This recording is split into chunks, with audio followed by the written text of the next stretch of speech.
Greetings and welcome. My name is Ryan O'Rourke and today we are doing something a little bit different. Today we are doing a 10-minute painting challenge. So YouTube is full of a myriad of really interesting, really fun, really funny challenge videos. And I wanted to introduce something that was also very artistic, something that was cathartic, something I could do and something you could do. And with that, we ended up on the 10-minute painting challenge. So, what are the rules? To begin, you can start with either a black or a white canvas. The second rule being that you can already have a pre-established sketch on said canvas. The third rule is that you can use whichever mediums you see fit.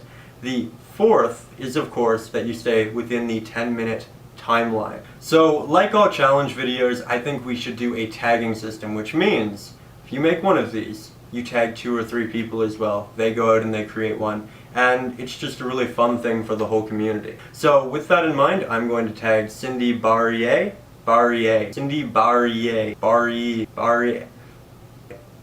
I'm going to get that right one day, I promise. And Lisa from Lockery Fine Art.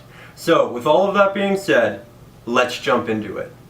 We are beginning this 10-minute challenge here on a black canvas with a very rough sketch. As you can see, we don't really have any detail, there aren't any intricacies, and the trees on the right are simply represented by 2 lines. They don't even have limbs. And I really don't think that's necessary when you're painting this quickly. We are really in the Wild West of painting here. And it is such a fun, cathartic process. You're really almost just throwing paint on the canvas and seeing a reward from it. Generally when we paint, it's this very pragmatic, long time taking process where you think about every mixture of colors, you think about every mixture of mediums and how damp is your brush and this and that. And here, you don't have time to think, really. It's very intuitive, and with that being said, I'm going to kind of describe what I'm doing in this process. So again, I'm starting with a black canvas. I have a rough drawing. I have 3 pigments down below. I don't think we'd have time to incorporate any more. I'm using a large round-headed brush, and I'm creating a glow around this moon. I started with the titanium white and the cobalt blue around the middle, and then as I expanded outwards, I began to add black. I'm predominantly using a brushstroke that works its way around this moon over here. However, when you use a lot of paint, you can begin to render a streaky aesthetic, and I'm not really a fan of that. So as you paint this, you come to kind of render things that you don't intend, and it's this really quick, again, intuitive process of problem solving. It's so much fun. I implore you to do this sort of thing. But with that being said, I actually learned a lot from this process, because as you can see right here, I began to do a tapping motion and just kind of blending the paint out around in a very non-instinctual level. Right? Because as you work your way around a round object, you think to move the brush in a round way. But here I started to do a tapping motion. What this tapping motion did with this old ratty brush, it would take those whites and dab them onto the black and the darker areas, and the darker areas onto the lighter areas. And it kind of created this implication of clusters of distant stars, which was just so perfect for what I was doing. And so it just goes to show you that painting very quickly can teach you so many things that painting slowly doesn't, and that when you put yourself under the stress and the different constraints of painting in a different way, you can just learn so much. So with that being said, upon finishing that portion of the sky, I'm taking a small liner brush. The brand is Artist's Loft.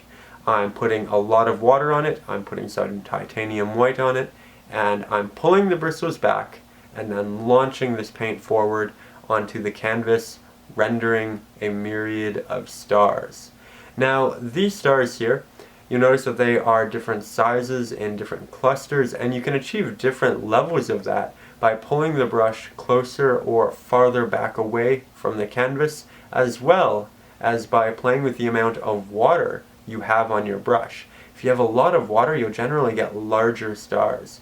So the idea here is to create a difference within them. You don't want them to all be the same size. So move your brush back and forth, apply different amounts of water, and I'm sure you will render something absolutely beautiful.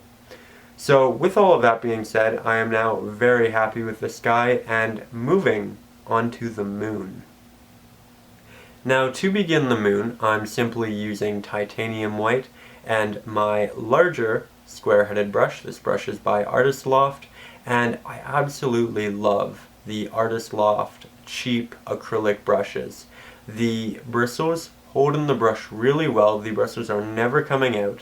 They clean very easily, and they have just the right amount of give and pull. It's not too soft, but it's also not too strong. So if you're in the market for a very cheap, affordable, great acrylic brush, I'd implore you to just buy the very cheap acrylic Artist's Loft brand, because as you can see, it's amazing what they can do in such a short amount of time and how versatile they really are. So with that being said, the outskirts of this moon are exceedingly bright. Then you can kind of see these craters in the middle. I used more of a dry brush technique to render that so that we didn't get that smooth aesthetic. When you go in with just the paint, you get something that's a little more crispy. You get the grain of the canvas showing through. And it's great for implying detail on a very distant moon. Now we have these craters and all these different little intricacies going on around it. So once I'm happy with my moon, I'm going down and I'm beginning to work on my horizon, my silhouette of the forest. And I'm doing this with another small Artist's Loft brush. It is a square-headed brush. I'm moving it vertically to create and render all of these different trees, and then I'm simply dragging the paint downwards to kind of cover up all of those stars that we rendered on the entirety of the canvas earlier. Now here I'm just kind of moving it out, and you'll notice that my trees are not the same and that the ground is not level, it is not flat. If you really want to render something interesting, ensure to create inconsistencies within it.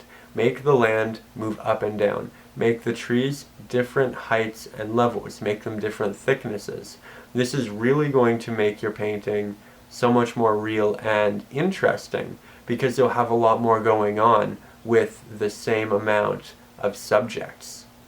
So with that being said, now I'm going down with my larger round brush, and I'm using a mixture of a tapping, a dabbing, and kind of a pulling effect to render this really nice little mist and fog that's just rolling through the trees down here. Now, we rendered trees in the background, but I also wanted to create some in the foreground as well. So here we just did two solid lines up and down, as you can see. They aren't going straight up. If you want to make your trees interesting, have them lean in a varying direction, and just ensure that they're always different, much like the trees in the background. From there, I'm doing the same thing. I'm taking more black and I'm layering it at the bottom and bringing it down. Then I'm taking a different square-headed brush with very rough and old bristles, and I'm doing a tapping motion, rendering different levels of foliage on this tree.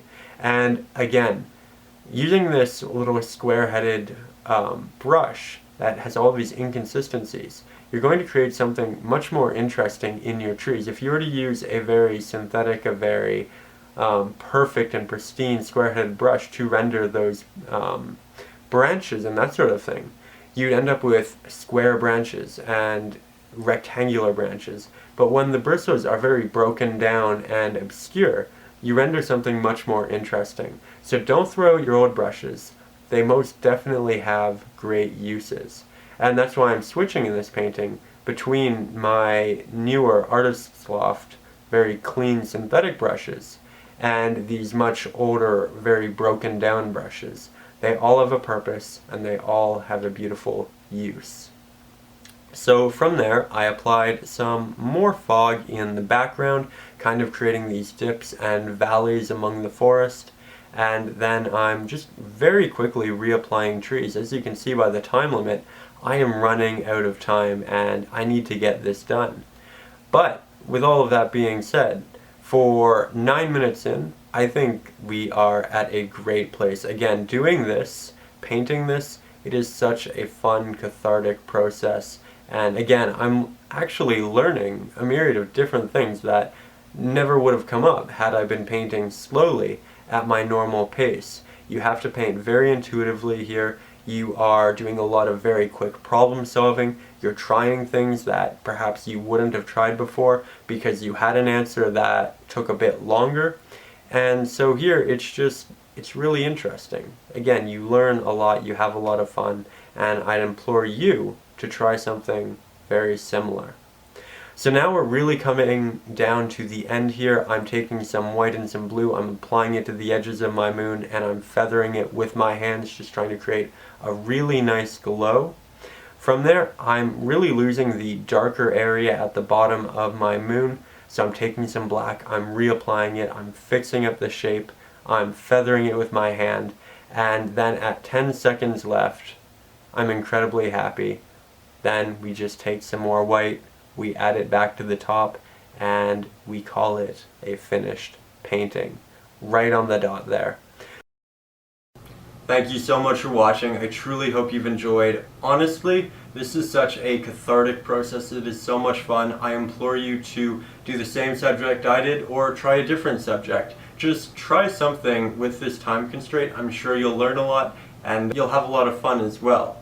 So with all of that being said, I'll be doing more videos like this in the future. I post a new video every Saturday. I hope to see you next Saturday. My name's Ryan O'Rourke, and above all, stay creative.